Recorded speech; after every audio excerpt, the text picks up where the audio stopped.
Alright, hello and welcome to today's video where we're going to be talking more about boundaries because it's everyone's favorite thing to talk about relationships and how we can have better relationships, and I think that that's great and we should definitely talk about it more and more and more because relationships are one of the biggest parts of life. And on our self-love path and on our path of self-discovery, we are going to realize and recognize that there is obviously no separating our social selves and the us that is in a relationship from discovering our true selves and our authentic inner self, because they are all deeply, intimately connected. There is no real separation between living your most authentic life and your relationships, And I think that this is one of those things of people can really feel like the self-love path is one where we're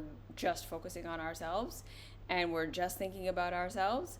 But the reality is that the more you walk this path, the more you start to really discover yourself and what's real for you and what's important for you and what matters to you and all of these awesome things, the more you're going to start to realize that you become more self-aware, you become more capable of communicating, you become more aware of what you need and what you want and what's healthy and what isn't healthy and what feels good and what doesn't feel good. And that is going to shift your relationship dynamics because you're finding your right life and finding what works for you in life is going to include the people that you surround yourself with. And just a little side note before we get started, I was just talking with someone in my Instagram DMs about our perceptions and how deeply our minds impact our experience and how deeply our perception of what reality is impacts the choices we feel we have available to us, impacts the things that we see as options that are available to us, and how when we are doing this self-love path, we are really challenging our perceptions. And when we challenge our perceptions, we really actually do change the way we take in information. Like, it literally shifts the way that we are filtering the reality we are living in. And this is so key and so important to changing your life if it feels painful, because so much of the time we are stuck in patterns and we are stuck in ways of being because we don't see that there is another way. We don't actually even perceive that there is another way that we could be living. There are other things we could be thinking. There are other ways of interpreting what's happening to us. And that with that lack of awareness, we tend to think that what we have as solutions to our problems, the things that we've been trying, the things that we've been doing, is all that exists. So if it doesn't work, then we're hooped. Right? Because we're not even perceiving that there are other options. We're not even perceiving that the way we're thinking about things and the way that we are then filtering information might not be correct. And so a shift in your mind, a shift in how you see things, really can shift the awareness that you have of what is possible. And then that can lead to a whole new different life. Yeah? But when we are surrounded by people who all believe the same things that we believe, who are having the same experiences that we are having, that are locked in the same mindset prisons that we're locked in, it can really look like this is what reality is. Because it's not just me that's doing it, it's everybody. Yeah? And then when we start to expose ourselves to different ideas and different people and different ways of life, that's when we can start to be like, whoa, I didn't even know that was a possibility. I didn't even know you could not do that, or you could do that. I didn't even realize it. Like, just so many things. Like, like for me, growing up, as an example, like not being religious, just not having, like not being a Christian, was not even really something that was like on my radar as a possibility for me for a really long time. Like it was just, you're either Christian or you're a sinner and you're going to hell. Like those are the two options. And so you have to be Christian. And it wasn't until I started to expose myself to people who were not in my church and not, you know, living that lifestyle as more and more of the people that were around me, that opened the door to me thinking, okay, well, maybe this isn't like the only way to live. Maybe this isn't the only way to be a good person, or to have a spirituality, or to be connected to God, or whatever it was. Like, I started practicing yoga and I started interacting with people who were not in this bubble. And it's not to say that I wasn't interacting with anyone ever who wasn't Christian before that, but it is to say that, like, the Christian mindset was so much that, like, these people are sinners, these people are bad, that was my perception, right? It was like, you're either Christian or you're someone I have to save. And then I started to hang out with people who were adults, who had a different spirituality, and who were doing better in life in terms of their mental health and their spiritual health and their emotional health than the Christians I was around. And it started to open my eyes to this idea of, like, maybe Christianity doesn't have all the answers. Maybe Christianity isn't the way. And the only way that I could see that is because I was hanging out with people who had a different philosophy and were showing me that that different philosophy could also work and could work better. And that, like I said, completely changed my perception of what reality was. And then from there, right, like when you start to let go of or deconstruct just in my case, right, the Christian fundamentalist viewpoint of the world that I was raised in, not to say that that's wrong or bad, or that you can't have that, or that can't resonate with you. It's just to say, in my experience, the Christianity that I was raised in, it was very limiting. And it had me in a worldview that kept me stuck in a way of life that was not working. That was not working for me, and it was not working for the people around me. And so by exposing myself to different people who had different ways of life, who didn't need saving, like literally they weren't struggling, they weren't living the same way that the people that I was around and myself were living in the struggle of just the Christianity that I was specifically raised in. And I saw, like, wow, okay, there are other ways of being. Same thing with changing my diet and changing my way of eating. Like, the people that I was around growing up, the diet culture they were in, the ways that they thought about their bodies, the constant weight loss, the constant diets, the constant whatever, it was one way of being and one way of seeing things, and just being in that fight with their bodies all the time. And being able to shift to a different mindset of, like, being able to question that, like, what if I don't have to be against my body? What if my body is not doing something wrong? What if my body is not broken? What if all of these things that I've been taught to assume about myself and about my body and about diet and about how food works and all that stuff is wrong, right? So, like, the model that I was working with, the foundational information that then had me filtering everything that I was reading and everything that I was taking in through that filter and blocking everything else out. And then I found, like, holistic care. And like I said, that mindset shift of what if I believed that my body was on my side? And what if I didn't have to fight with it anymore? And what if I could use it as a guide instead of something that's against me? When I learned that, it shifted literally everything. It shifted how I perceived everything. And that set me on a completely different trajectory. And so just this idea, right, of our perception and what we believe is possible being a thing that filters the information we take in. That we will live in a world where there is so much information available to us, where there are so many steps that we could take. There are so many different things we could be doing that would work better than what we're doing.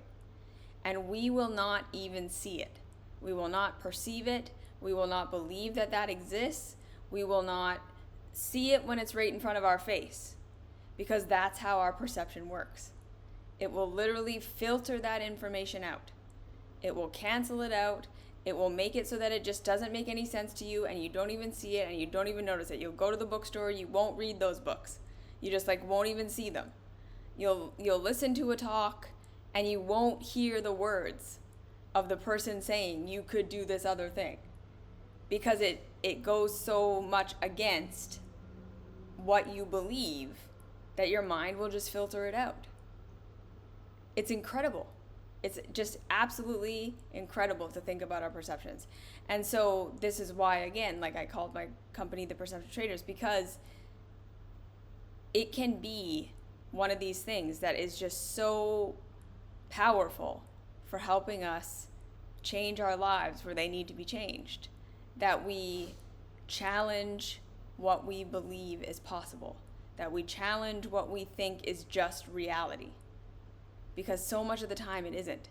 And how this relates to our relationships is that so much of the time, when we are doing this self-love work, when we are doing this self-discovery work, when we start to actually lean into what feels good and what feels bad and what is working and what is not working, and we get out of shame, blame, and guilt. So this is the big thing. This is why I teach this as the foundation. This is why this is what we work on in coaching. This is why this is the most important thing, I think, of anything that I have ever taught, is when we get past shame, blame, and guilt. So when we stop thinking, I'm suffering, I'm hurting, I don't feel good, I'm sabotaging myself, I'm doing all these bad things, and therefore there is something wrong with me. I am broken, I am bad, I am not what I should be. When we shift out of that, right, we break that mental loop.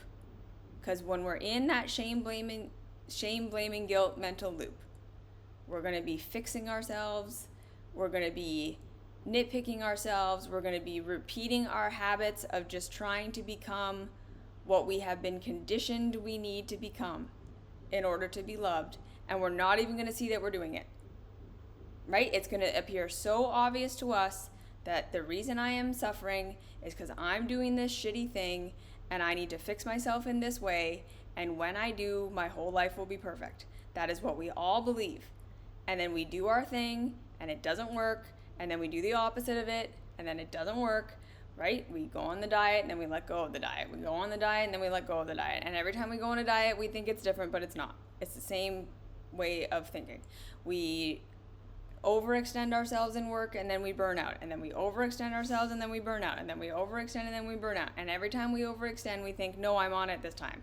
I'm not going to burn out this time. I'm doing it right this time, and I'm performing and I'm measuring up, and When we get past the shame, blame, and guilt, there's something wrong with me, and we start to get into what we're actually feeling, this is what helps us break our perceptions.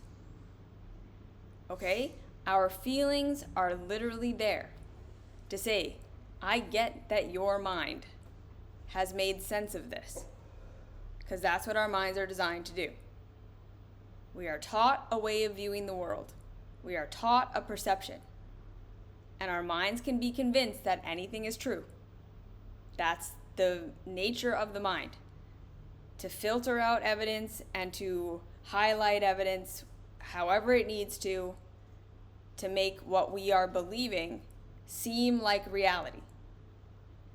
But what cannot be fooled is our feelings, because our feelings are the parts of us that are actually interacting with reality.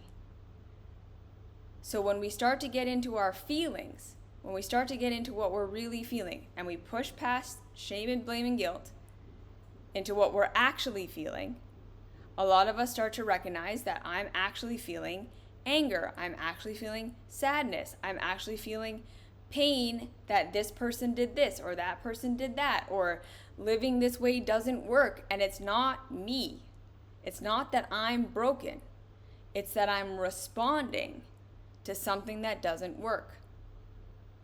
I'm responding to something that I've been conditioned is just the way it is just normal, is just the thing, and I should be able to be fine within it. And the reason that I'm not fine within it is because I suck. And we start to say, what if I don't suck? What if I'm not broken? What if I'm responding to something that actually doesn't work? Yes, it might be normal. Yes, it might be familiar. Yes, it might be what I've always done and what everyone around me is doing. But that doesn't mean that it's true. That doesn't mean that it works. That does not mean that it's healthy. That does not mean that it's right for you. And that's what our feelings are designed to do. They are designed to help us find where we have been conditioned to believe with our perception that this is the only way. And they help us find where that is untrue. That's what our feelings are for. They are there to say, no, your mind has been convinced of something that is not true in real reality. It is not going to work that way. That is not how it works. So when we get past shame, blame, and guilt, there's something wrong with me and that's why this hurts, to what am I actually feeling? We can start to be like, oh, okay, I'm responding this way because of my childhood and the ways I was neglected and the ways that I was harmed and the ways that it didn't work. And in my relationships now, I'm responding this way because I'm not getting my needs met. I'm not getting clear communication. I'm not communicating clearly. I didn't even know what it was that was wrong. I just thought I was failing. I just thought I was doing all the wrong things, when really it was all this other stuff. So that's why we teach the feeling work. That's why I teach the feeling work, because so much of the time, that is going to be the thing that helps us break our perceptions. Right? So the perceptions are filtering reality, that making it so that this is all we see, this is what we believe reality is, and anything outside of that just gets filtered out. Or our minds actively work really hard to discount it and push it away. But when we connect with our feelings, our real feelings, when we start to see past shame, blame, and guilt to what we're actually feeling, we are going to be able to identify thoughts that feel terrible, actions that feel terrible, relationship dynamics that feel terrible. And rather than blaming ourselves, we're going to be able to get curious and say, okay, why does that not feel good? What doesn't feel good about that? What is not working about the way that I've been taught you have to live? And that is how we start to see a new reality, right? So it's not always about somebody showing it to us. It's not always about somebody telling us. It's we can find it for ourselves if we are willing to actually get intimate with our feelings and our perceptions and what feels good and what doesn't feel good, versus trying to fix ourselves. And this will often lead us to seeing our relationships in a completely new light. To us being able to say, whoa, okay, I'm being really codependent and I didn't even realize it. I'm playing out patterns from my childhood that I didn't even see. I'm treating my intimate partners like my caregivers. And I'm locked in relationship patterns that completely mirror the love map that I was taught growing up. And what if that is not the only way to be? What if that is not the only thing to do? Or, like the way that I'm interacting with my family. And I'm blaming and shaming and guilting myself for all the ways in which I'm being hurt and harmed. Because I was taught that that's what it is. That I didn't even know that it could be, whoa, no, you're harming me. It's not that I'm doing something wrong and deserve this. It's, you shouldn't be treating me this way. I shouldn't ever be spoken to like this. I should never be treated like this. Period. No matter how I'm behaving. And maybe we need a boundary. Okay, so that is the power of perception. That is the power of our feelings. And then when we get to that place where we understand and we start to learn things about setting boundaries and saying no, and this works for me and this doesn't work for me, and this is where I have needs and this is where I don't, and all of that stuff, we can start to learn how to communicate that. Because that's the big thing that's missing in a lot of our adult lives, is we don't know how to identify our own needs, and we don't know how to communicate them. And that is a huge part of why so many of us struggle with boundaries. Because it's the communication part that requires so much self-awareness, and it requires so much capacity to both navigate where the person that you're speaking with and trying to set a boundary with, where they are coming from, what they are feeling, what they are perceiving, what's going on their end, and being true to ourselves and what we need and what we want without over-empathizing with the other person, without over-empathizing with ourselves and writing them off, right? It's a complex thing to learn to set healthy boundaries in relationships. So this, after the first 25 minutes, is my first point that I wanted to make today, is that we need to understand that in our relationships, in pretty much all of our relationships, we're likely never going to find perfect boundaries with anybody that we're relating with.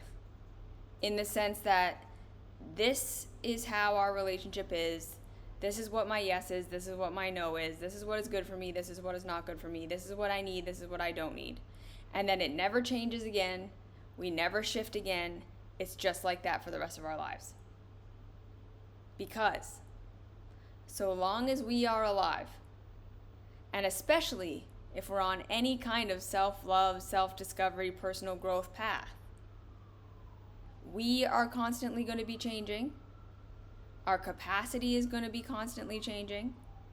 Our needs are going to change. Our desires are going to change. Our way of seeing things is going to change. And that's going to impact our relationships. That's going to impact what feels good for us and what doesn't feel good for us in the ways that we're relating to others. And vice versa. So long as we're alive, everyone that we're interacting with is also going to change. They are going to grow. They are going to shift. Their needs are going to be different. Their desires are going to be different. What works for them is going to shift and change, which is then going to change the way that they interact with us and that we need to interact with them, right? Because boundaries go both ways. Learning how to set your healthy boundaries and be healthy in what you expect and what you want, while also learning how to respect and love and make space for the boundaries of the people that you're interacting with, and how that might shift is a huge thing. So the point being, we're never going to get to perfect.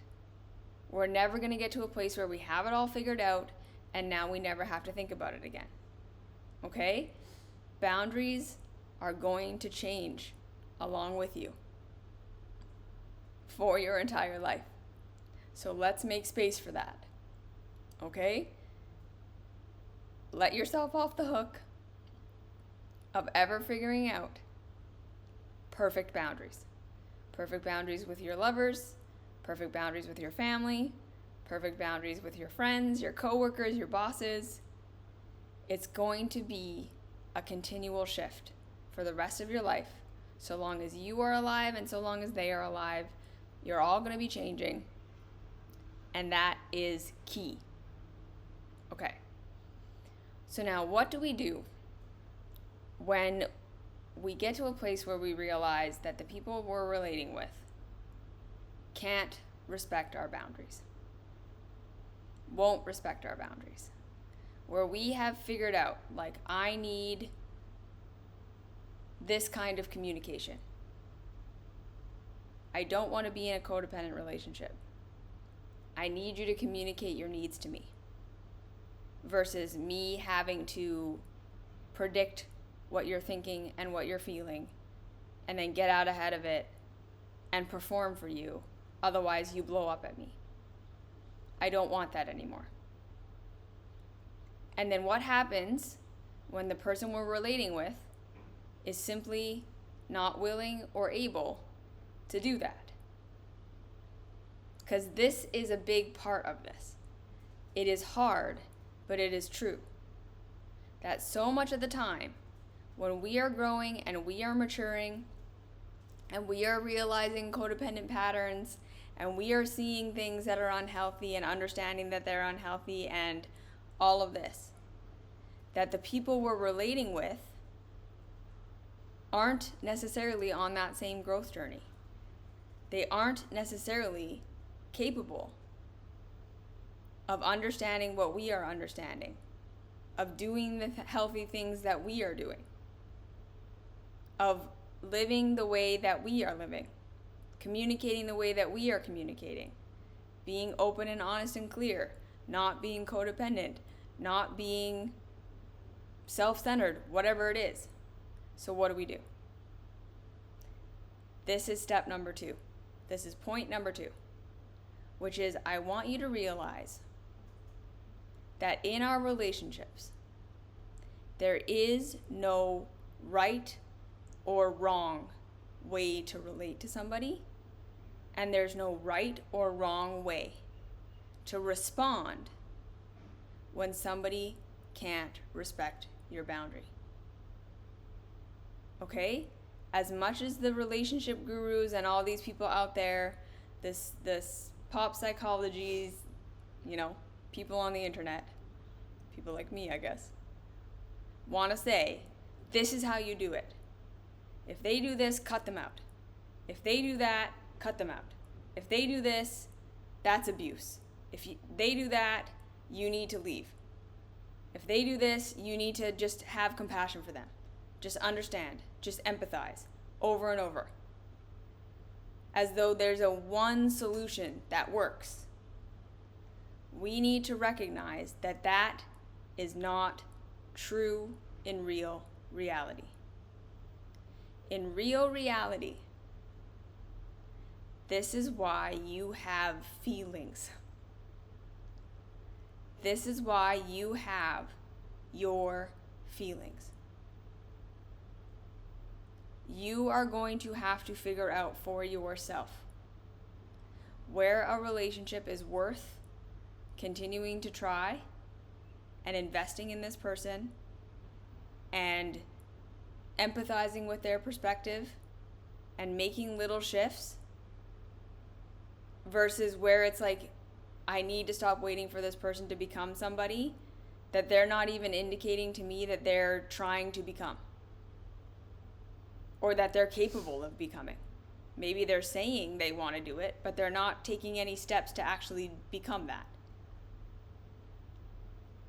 You and only you can decide for yourself what your capacity is. What is too much someone putting their cigarette out on your leg and you can't stop them from doing that? And the only way to excuse yourself from the harm is to cut them out of your life? And where you see someone just locked in their patterns and they're starting to see it, and the relationship in general is healthy enough that this isn't a deal breaker for you. Nobody else can tell you that. Right? Nobody else can tell you you have to keep having a relationship with your parents. You have to empathize with them. You have to understand that they were just trying their best. If that does not feel good to you, if it is perpetual trigger, trauma, it doesn't matter how much you communicate with them, they are not capable of respecting you the way you need to be respected. They are not capable of speaking to you in a way that is loving and kind. They are not capable of being supportive. They are not capable of not causing harm. You are allowed to say, I am going to cut them out. Nobody can tell you that you have to keep trying. If that just feels like pain for you, you are allowed to say, in this time, they cannot respect my boundary. They are hurting me over and over and again. They don't get it. They blame me, they shame me, they tell me all of this stuff is my fault. They keep expecting me to be somebody I'm not. You are allowed to say, I'm gonna take space. And then, on top of that, you are allowed to get to a place on your healing path where you have embraced yourself so much. You have embraced your way of life so much. You have healed the trauma and the things that you've been through to a degree that you are able to recognize that your caregivers are going to be who they are. They're going to keep doing the behaviors they've always done. You are no longer expecting them to change, to be different. You understand how they are. You know the things they're going to say. You know the things they're going to do. And you decide, now from this new place, I can interact with them in some limited ways, in some boundaried ways that I am in control of. Like, we don't go and spend all night at their house.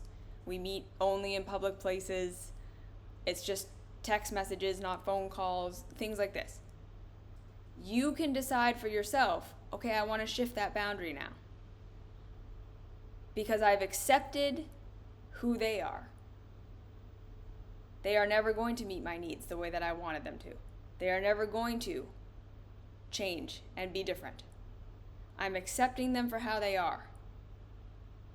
And it doesn't hurt so much anymore because I've shifted enough inside myself. I've learned how to get the needs met that I was trying to get through their love in other ways. I know how to recover. It's worth it to me to have a relationship with the them that actually exists. And then you navigate how to do that. Knowing they're not going to be able to give you what you want, or of their own volition respect your boundary how you would want it to be ideally. So you figure out a way that works for you to interact with them. That is the key. You are allowed to say, no, if these people never change, this is not worth it. If I were to accept this person exactly how they are right now, they are never going to respect my boundary the way that I want them to. They are never going to show up for me the way that I want them to. This is who they are and this is what they are. And I can't handle it. There is no way for me to feel good in this. You are allowed to say, I'm cutting this off. And that goes for not just your caregivers, that goes for everybody. Lovers, friends, coworkers, bosses. You are allowed to say, this is not worth it to me. If they never change, if I'm accepting them for who and what they are right now. And this is a big part of this. This is a big part of boundaries, is that we have to understand we cannot change people. We can communicate what we need. We can communicate what we want. We can communicate that we're being harmed in certain ways. And if the other person doesn't listen, can't listen, won't change, can't change, we need to accept that. We need to accept the people we are in relationship with. And what I mean by that is not, I accept it and therefore it's okay. I mean, accept it in the fact that we are not expecting it to change. We accept that that is how they are. We accept that that is what they are capable of right now. We accept this might be who they are forever. How they behave forever. How they speak to me forever. How they treat me forever. And if that is the case, can I tolerate it? Is it worth it? Is it, in the context of the relationship, a deal breaker? Or is this something I can learn to be okay with? And if the answer is no, I cannot be okay with this. This does not feel good for me. I'm never going to feel good in this dynamic if it never changes. That is usually when we need to say, okay, we got to take space. We got to make a boundary. Do you see what I'm saying?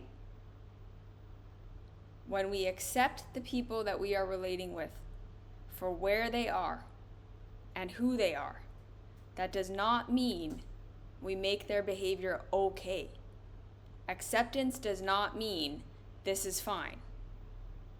Acceptance means you're not expecting it to change in any way that they are not demonstrating that they are actively working to change.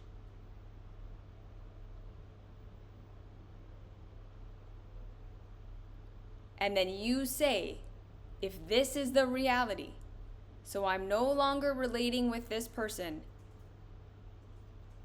in the hopes that they are going to become somebody different.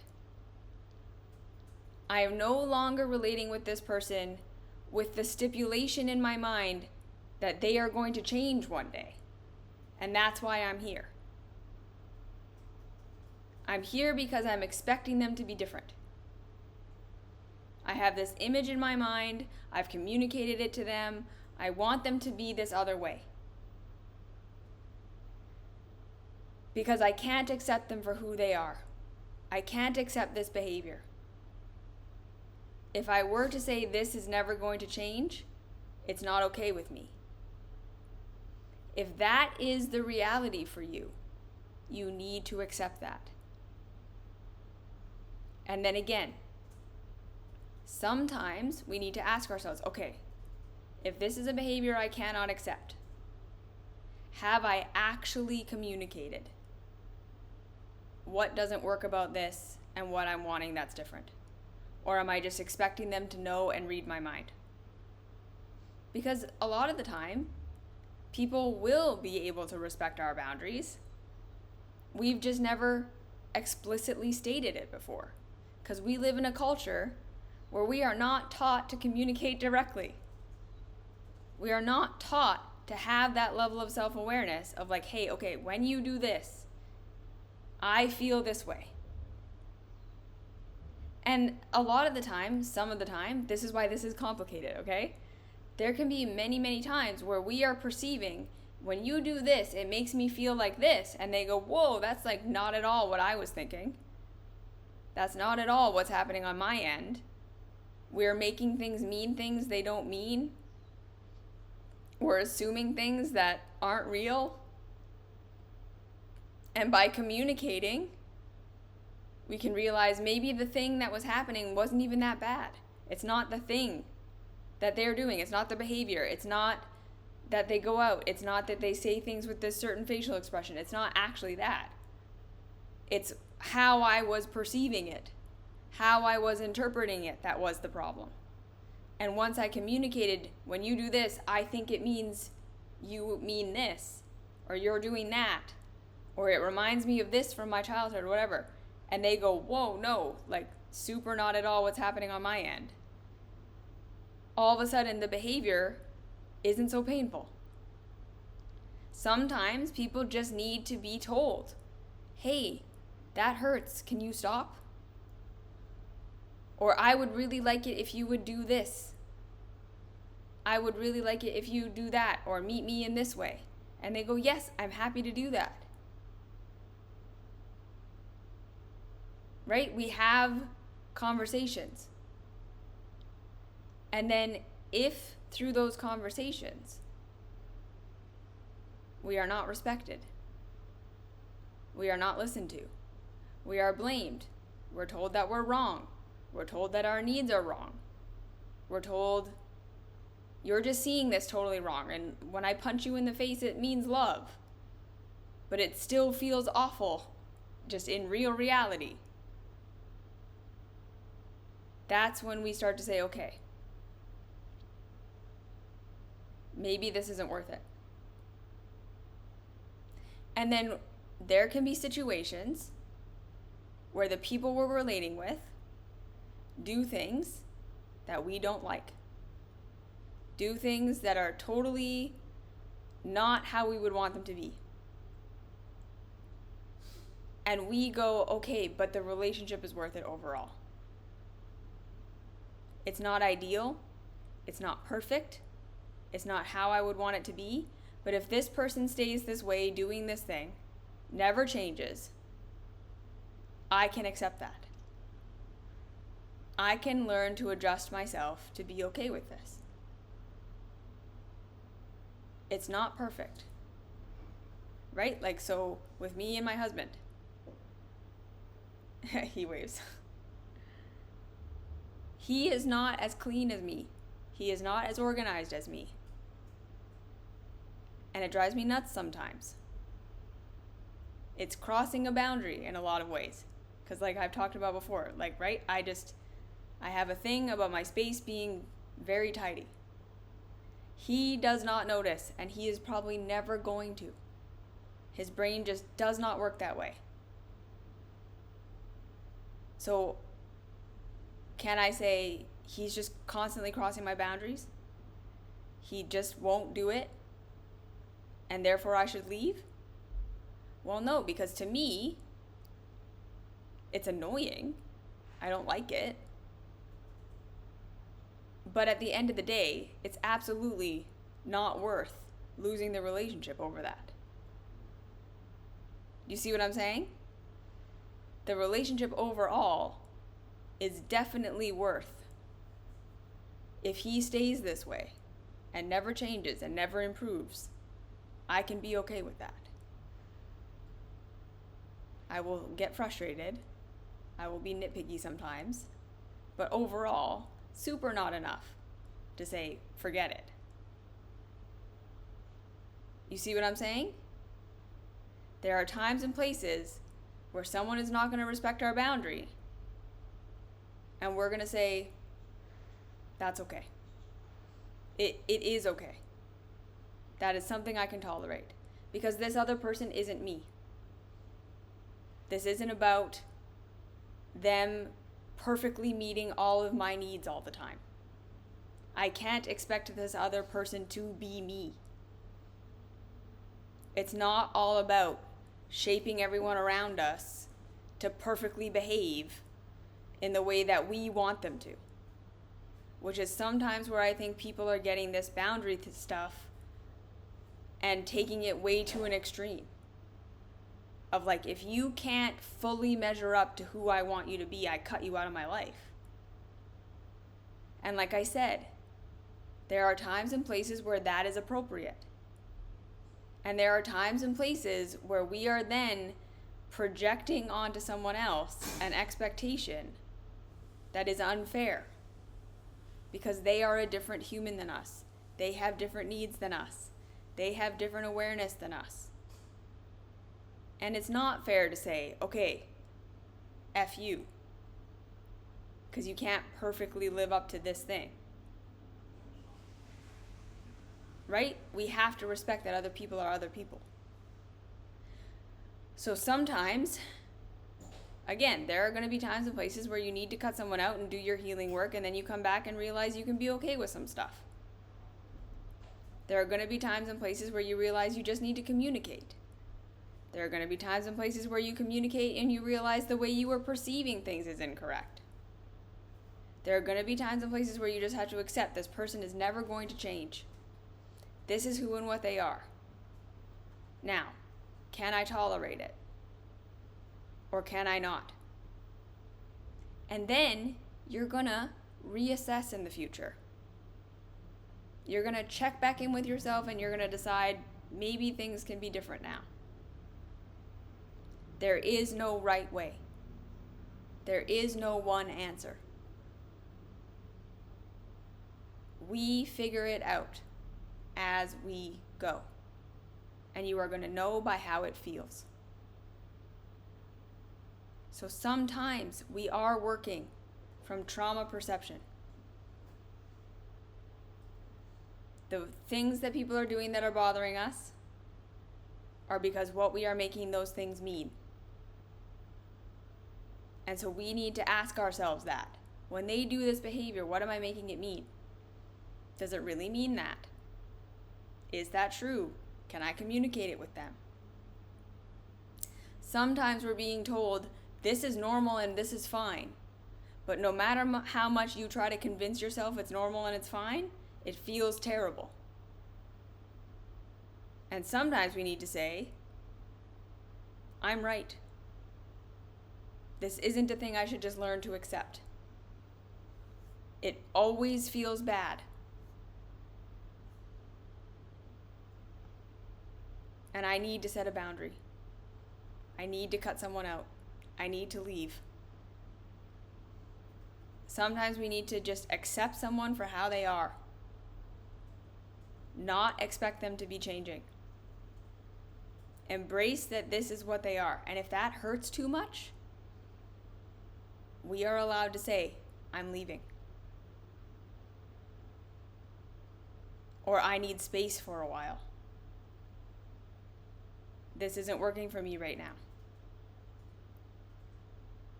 And then we're allowed to heal and come back if we want.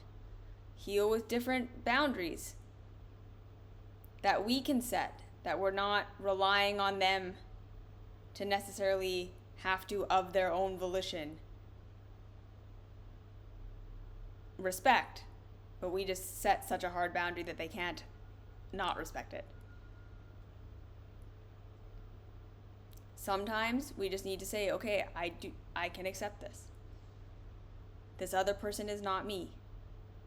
They are living their own life. They have their own perceptions. They have their own needs. This is just not something they're ever going to care about. And that's okay. It's not a deal breaker. And only you can decide that for you. So that's why this is not simple. That's why there isn't a one answer. Because as you grow and change, what you can tolerate is going to grow and change. Up and down. As you become more aware, you're going to realize things that are working and things that aren't. As you communicate more, You're going to realize, oh, I was making this mean something it didn't actually mean. Or I was projecting. Or I was seeing my caregivers and my lover, and that isn't actually what was happening. Or I need to be more communicative. Or maybe I need to meet their needs more. Right? Sometimes the thing that's going crunchy in a relationship is we're being a little bit too self-centered. We're focusing a little too much on ourselves. Or we're going way too much the other way and having way too much empathy and not respecting that our empathy needs to include ourselves. Right? That we can't just keep putting ourselves in their position and seeing why they're doing what they're doing and having compassion for that and then continuing to let it happen. Sometimes we have compassion, right? Yeah, like my caregivers weren't taught this. They weren't given this. It's not their fault. But it still hurts you and it still harms you. And you might still need to set a boundary. Your lover might be just really damaged from his childhood, from their childhood, or from whatever, and you can empathize with them and you can see why they're doing it, but it may cause them to treat you in a way that is not tolerable. And you can see it's not their fault, and you can see even that they're trying to change it, and you're still allowed to say, I can't keep putting myself in harm's way.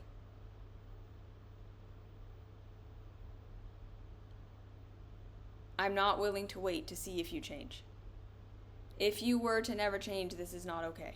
And I have to assume that who you are right now is who you're going to be. We can't keep waiting for the people that we're around to change if we've communicated the changes we need and they are not actively doing that. Right? So we give people a chance. We give people time. If they hear us and they say they want to change, it's going to take time. Right? So then again, you decide. Is the progress that's being made actual progress?